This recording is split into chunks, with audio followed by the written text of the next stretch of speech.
Shalom Bapak Ibu, Saudara yang kekasih dalam Tuhan Yesus Kristus. Malam ini kita berjumpa lagi dengan topik sengsara salib yang membawa kemenangan. Saudara-saudara, salib adalah lambang kasih.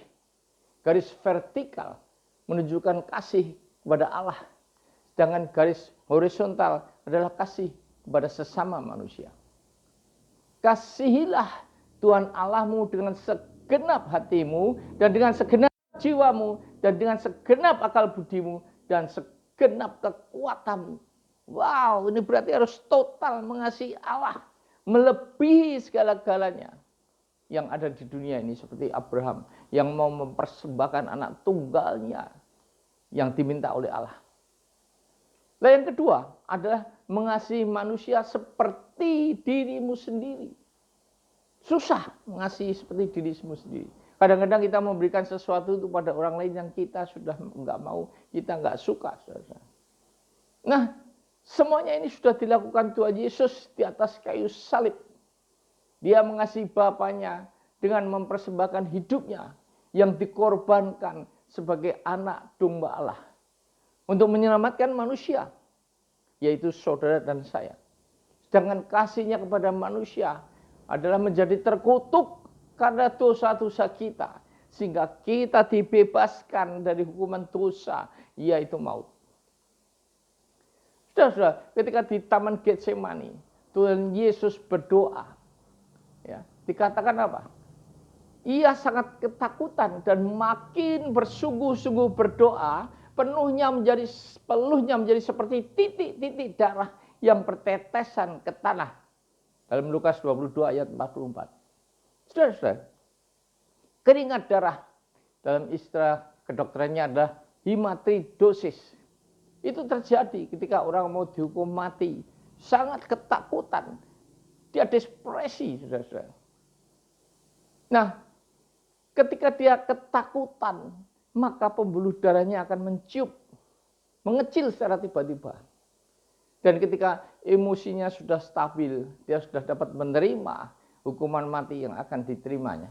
Maka pembuluh darah itu membesar dengan tiba-tiba dan pecah. Nah, darah itu masuk ke dalam kelenjar keringat sehingga keluarlah keringat darah, saudara-saudara. Nah, kenapa Tuhan Yesus sangat ketakutan? Karena yang pertama, dia tahu dia akan ditinggal Allah dan murid-muridnya. Mazmur 22 ayat 2. Dan yang kedua adalah tahu penderitaan yang akan dialami, saudara-saudara. Dia ditinggal Allah, terbukti di atas kayu salib. Sebelum meninggal, dia berteriak, Eloi, Eloi, lama sabachthani, Allahku, Allahku, mengapa engkau meninggalkan aku? Ya.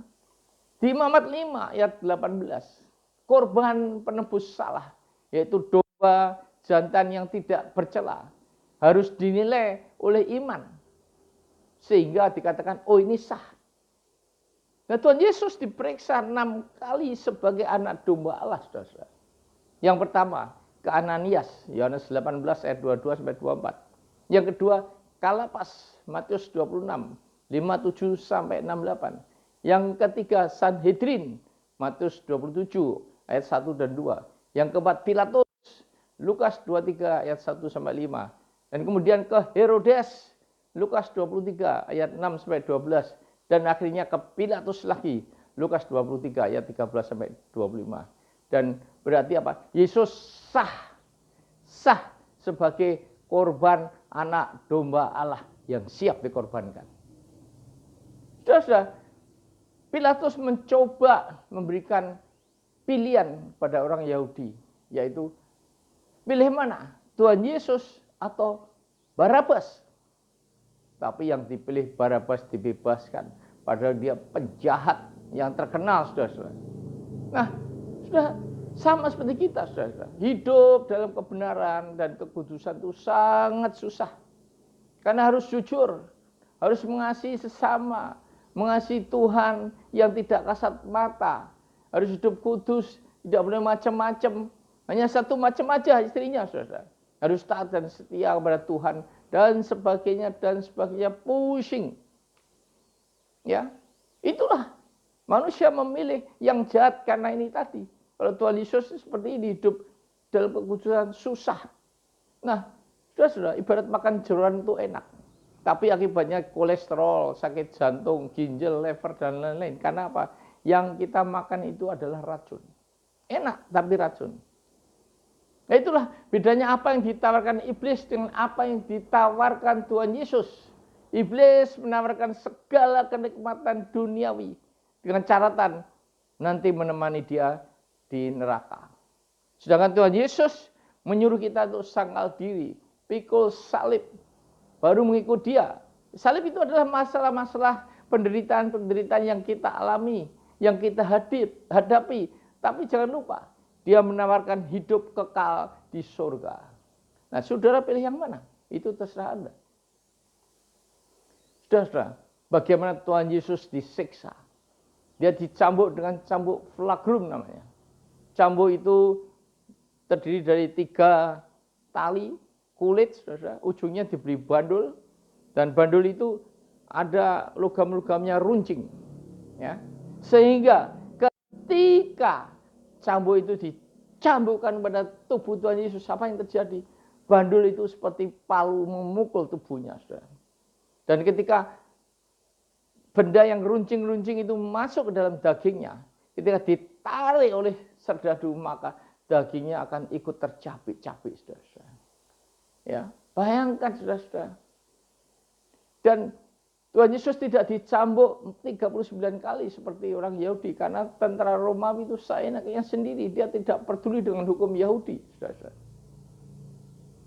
Menurut penyelidikan ya, dari Universitas apa saya lupa, berarti Tuhan Yesus itu ada sekitar 5.480 luka di tubuhnya, dengan 150 luka sangat dalam di punggungnya.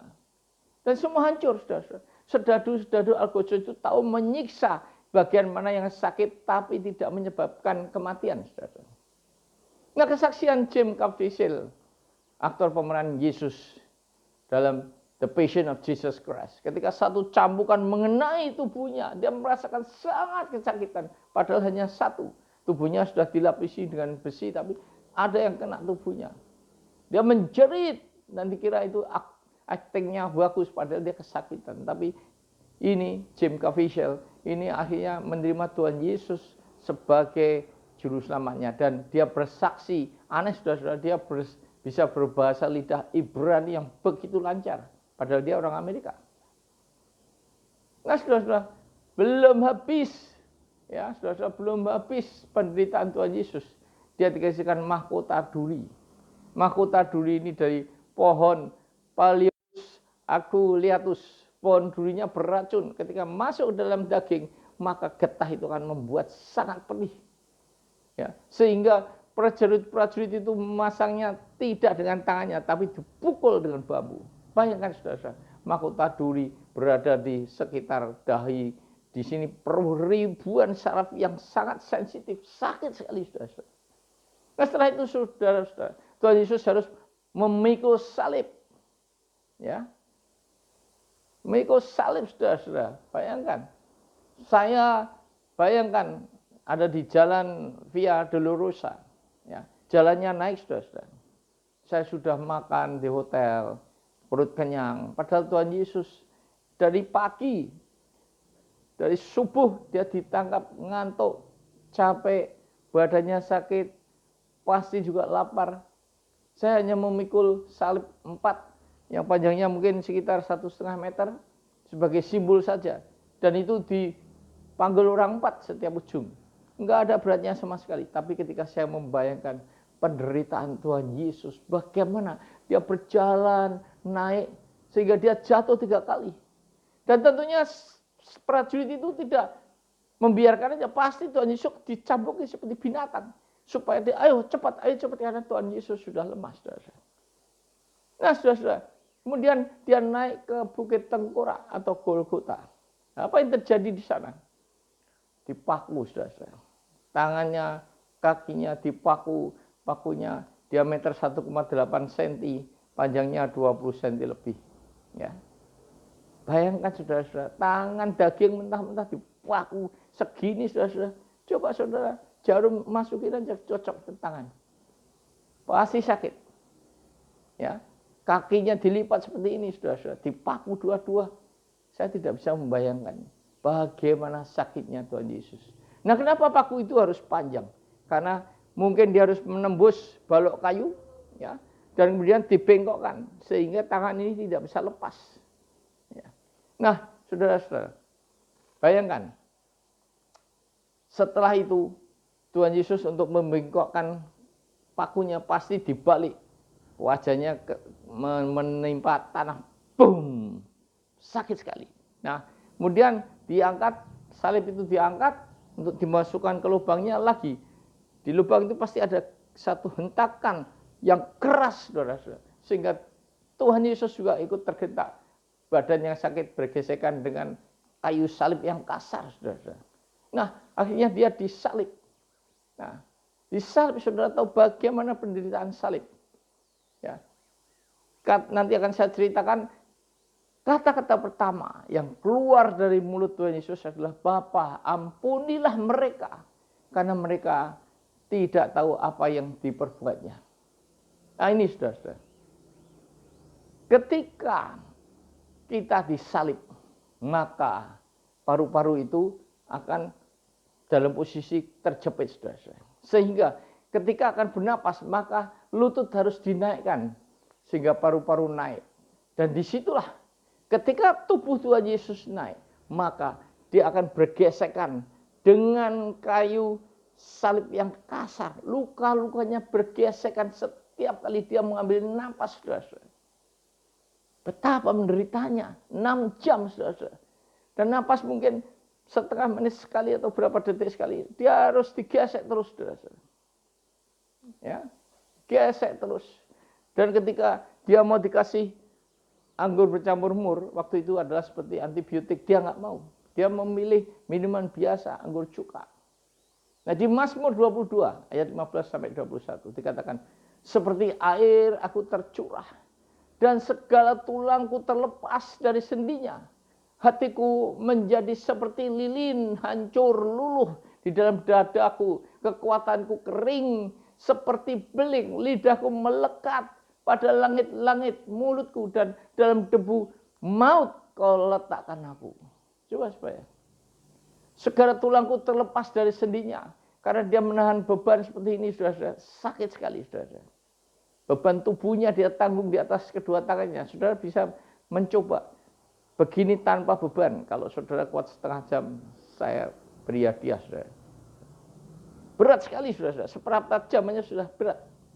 Hatiku seperti lilin. Lilin apa? Lilin itu fungsinya menerangi. Tapi juga ketika dia menerangi, dia akan meleleh. Meleleh sampai habis. Hancur luluh di dalam dadaku. Ya, kekuatanku kering seperti beling. Kering sekali beling itu, saudara-saudara. Lidahku melekat pada langit-langit mulutku. Haus sekali. Itulah penderitaan orang yang disalib. Dia akan mati perlahan-lahan.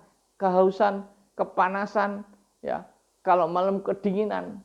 Nah, dikatakan sebab anjing-anjing mengerumuni aku, mereka menusuk tangan dan kakiku sehingga tulangku dapat kuhitung. Mereka menonton, mereka memandangi aku, mereka membagi-bagi pakaianku di antara mereka dan mereka membuang undi atas jubahku.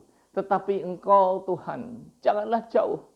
Ya kekuatanku, segeralah menolong aku. Anjing-anjing di sini adalah orang Farisi dan orang Yahudi yang menyalibkan dia. Mereka menusuk tangan dan kakiku. Tadilah dipaku, saudara-saudara. Ya, dipaku. Segala tulangku dapat kuhitung. Karena apa? Tuhan Yesus telanjang.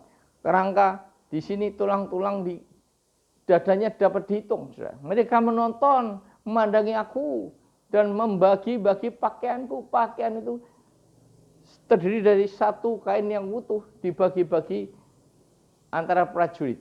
Bayangkan, saudara. Tuhan Yesus ditelanjangi di depan umum. Tuhan ditelanjangi. Betapa malunya, saudara. Ya. Tetapi Engkau Tuhan janganlah jauh. Ya kekuatanku, segeralah menolong aku. Artinya dia sudah nggak tahan. Pengen aja meninggal, saudara. Ya. Lepaskanlah aku dari pedang dan nyawaku dari cengkeraman anjing. Selamatkanlah aku dari mulut singa dan dari tanduk banteng. Engkau telah menjawab aku. Inilah satu-satunya harapan Tuhan Yesus dalam kesengsaraannya. Harapan satu-satunya adalah kepada Bapaknya yang di surga.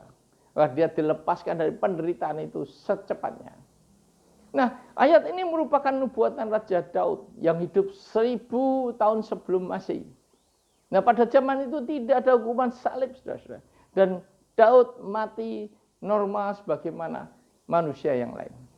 Nah, salib adalah hukuman bagi penjahat kelas kakap di zaman Romawi. Dan sekali lagi, hukuman salib merupakan kesengsaraan yang luar biasa bagi yang menjalaninya. Ya tadi, mati perlahan-lahan, kelaparan, kehausan, kepanasan, kedinginan. Nah, salib adalah penggenapan Keluaran 12 ayat 23. Di mana pintu yang ada tanda darahnya akan dilewati malaikat maut. Untuk tidak membunuh anak sulung maupun hewan sulungnya. Nah begitu juga Tuhan Yesus disalib tepat pada hari persiapan Paskah. Yaitu Jumat sore pukul 6. Itu mulai hari Paskah sampai Sabtu. Ketika domba korban disembelih. Yesus, anak domba Allah, adalah korban yang sempurna atas dosa manusia di dunia. 1 Korintus 5 ayat 7. Sekali lagi, sekali untuk selamanya, saudara-saudara, sempurna. Tidak perlu korban setiap tahun binatang dikorbankan, tidak ada gunanya. Dan tidak ada keselamatan dalam korban binatang, saudara. Nah, akhirnya setelah minum, dia berkata, aku haus. Dan dia minum anggur cukai. Dia menyerahkan nyawanya kepada Bapa. Padamu Bapa, aku serahkan nyawamu. Dan Tuhan Yesus meninggal. Tetelestai, sudah genap, saudara. Yesus sudah menggenapi karya agungnya di dunia ini, yaitu menebus dosa-dosa manusia. Seperti dosa saudara dan saya.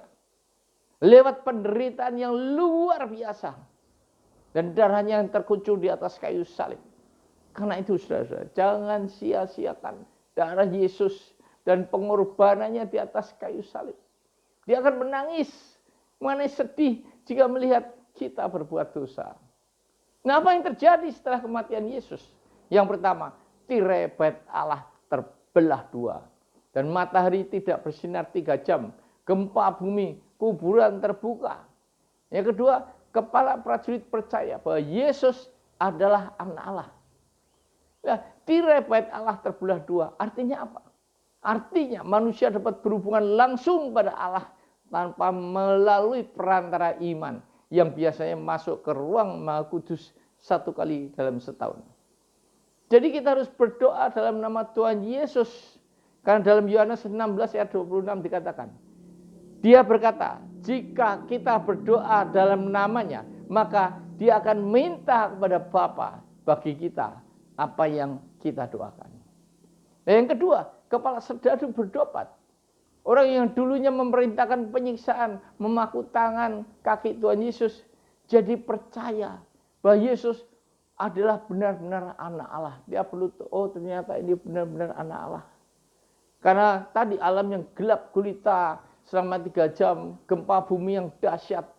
Ya, itu adalah tanda Yesus bukan manusia, tapi dia adalah Tuhan, anak Allah. Tidak ada saudara-saudara gerhana matahari selama 3 jam, tidak pernah, ini gelap gulita semuanya.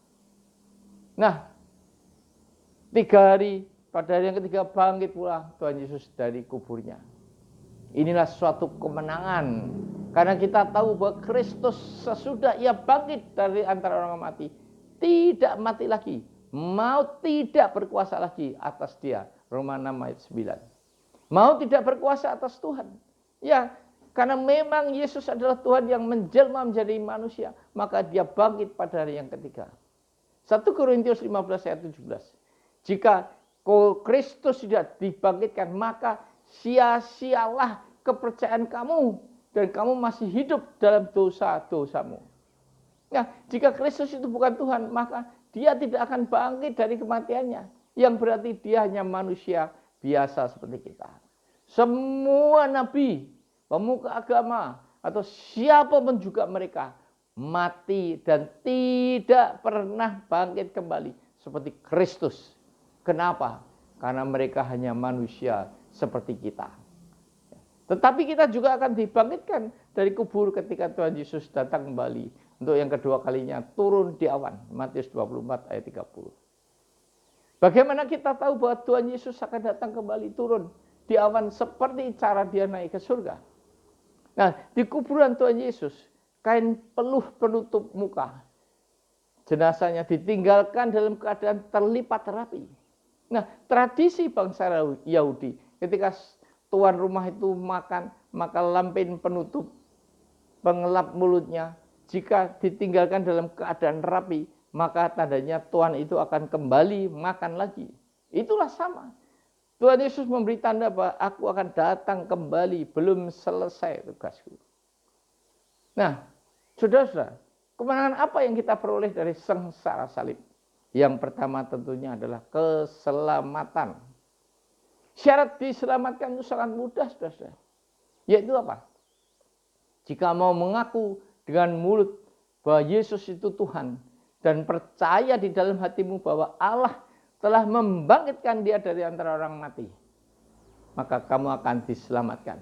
Roma 9 ayat 10. Demikian simpelnya, saudara-saudara, tidak perlu usaha kita, tidak harus berbuat baik segala macam. Karena Efesus 2 ayat 8-9 mengatakan, sebab oleh kasih karunia kamu diselamatkan oleh iman. Itu bukan hasil usahamu, tetapi pemberian Allah.